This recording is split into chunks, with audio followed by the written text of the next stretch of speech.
Bagaimana hubungan kamu dengan dirimu di masa depan?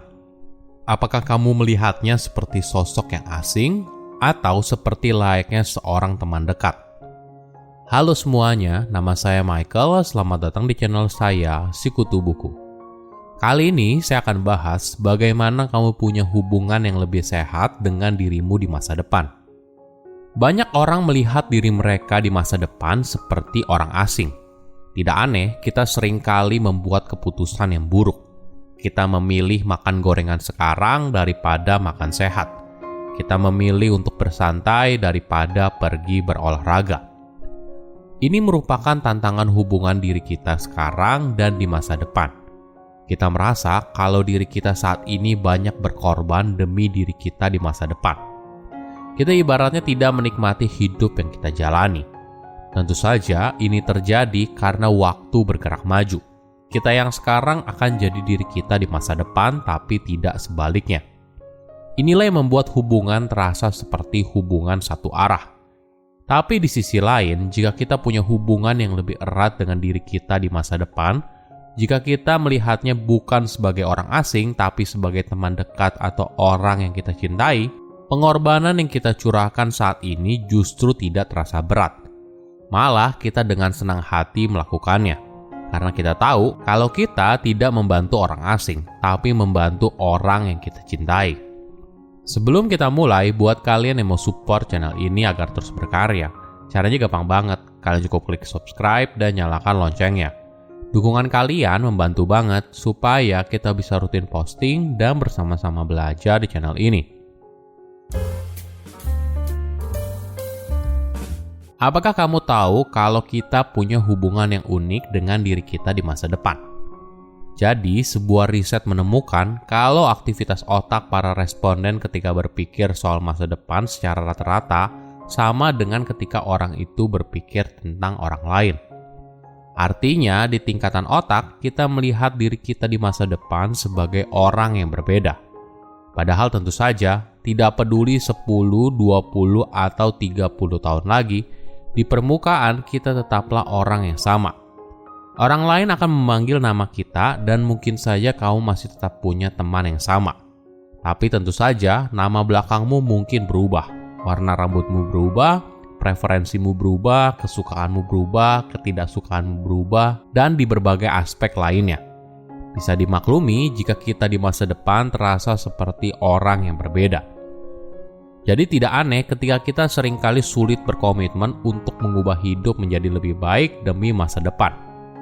Bayangkan ada orang asing atau bahkan rekan kerja yang tidak begitu kamu kenal, lalu tiba-tiba saja dia datang dan meminta pertolongan kamu untuk membantu pindahan rumahnya akhir pekan. Kemungkinan besar kamu akan mencari 1001 alasan untuk menolak. Mungkin bukan karena kamu adalah orang yang egois, tapi kamu mempertimbangkan kepentingan pribadi.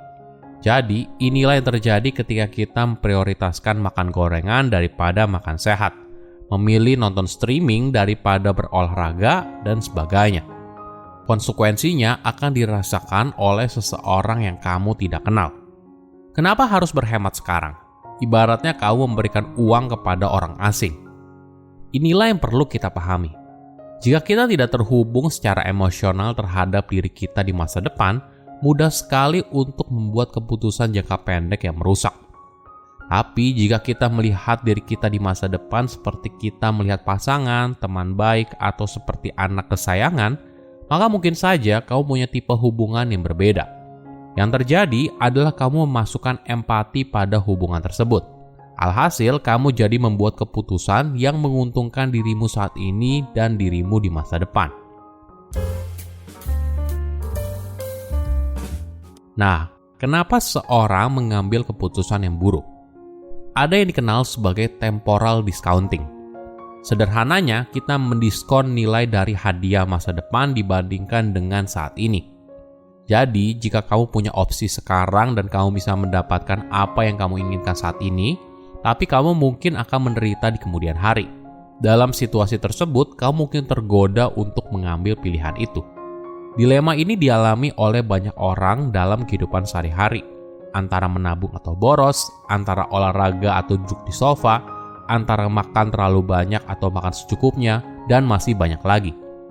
Boleh dibilang, banyak masalah yang kita hadapi berasal dari perbedaan antara saat ini dan masa depan.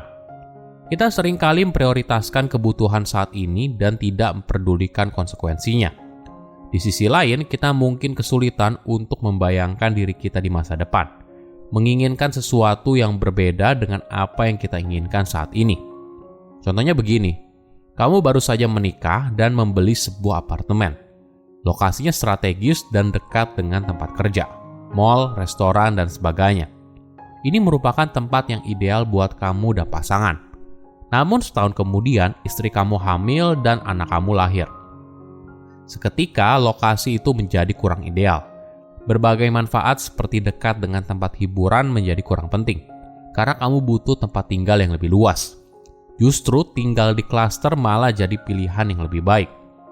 Ini yang sering kali terjadi. Transisi hidup yang besar membuat kita melihat hidup dengan cara yang berbeda dan sangat sulit untuk mengimajinasikan bagaimana hidup kita 10 tahun atau bahkan 20 tahun mendatang. Tentunya kita yang sekarang dengan kita 10 tahun atau bahkan 20 tahun lagi memiliki keinginan yang berbeda. Menariknya, kita justru berpikir sebaliknya. Kita merasa diri kita di masa depan tidak akan banyak berubah. Ada efek psikologi yang dikenal dengan the end of history illusion. Artinya, seseorang tidak peduli berapapun usianya, percaya kalau mereka telah mengalami pertumbuhan pribadi yang signifikan dan perubahan selera hingga saat ini. Namun tidak akan tumbuh atau berubah secara substansial di masa depan. Inilah yang mendorong kita membuat berpikir pendek dan tidak mempertimbangkan apa yang diinginkan oleh diri kita di masa depan. Oke, bagaimana kita bisa menciptakan hubungan yang lebih dekat dengan diri kita di masa depan? Mungkin kita perlu mempererat hubungan kita sendiri dengan diri kita di masa depan. Ada sebuah riset yang menarik. Jadi para peneliti memasukkan para responden ke dalam sebuah ruangan virtual reality di mana mereka bisa berkeliling dengan kacamata VR. Lalu dihadapkan di depan kaca. Nah, di kaca tersebut merupakan foto digital mereka dengan kondisi menua atau foto digital mereka saat ini. Menariknya, responden yang melihat foto digital mereka dengan kondisi menua berencana untuk menabung dalam jangka panjang. Ketika kamu punya gambaran yang lebih jelas tentang diri kamu di masa depan, kamu mulai merasa ada koneksi emosional. Alhasil, kamu jadi lebih mungkin melakukan sesuatu yang bermanfaat bagi orang tersebut. Selain itu, kamu juga bisa mencoba untuk mengirim surat kepada dirimu di masa depan. Ini adalah cara kamu berkomunikasi dan mempererat hubungan yang kamu miliki. Riset membuktikan siswa SMA yang menulis surat kepada dirinya di masa depan, mereka lebih mungkin terlibat pada aktivitas yang menguntungkan diri mereka di masa depan. Entah itu rencana karir, menunda kesenangan, hingga berolahraga rutin. Silahkan komen di kolom komentar pelajaran apa yang kalian dapat ketika tahu informasi ini. Selain itu, komen juga mau tahu informasi apa lagi yang saya review di video berikutnya. Saya undur diri, jangan lupa subscribe channel YouTube Sikutu Buku. Bye-bye.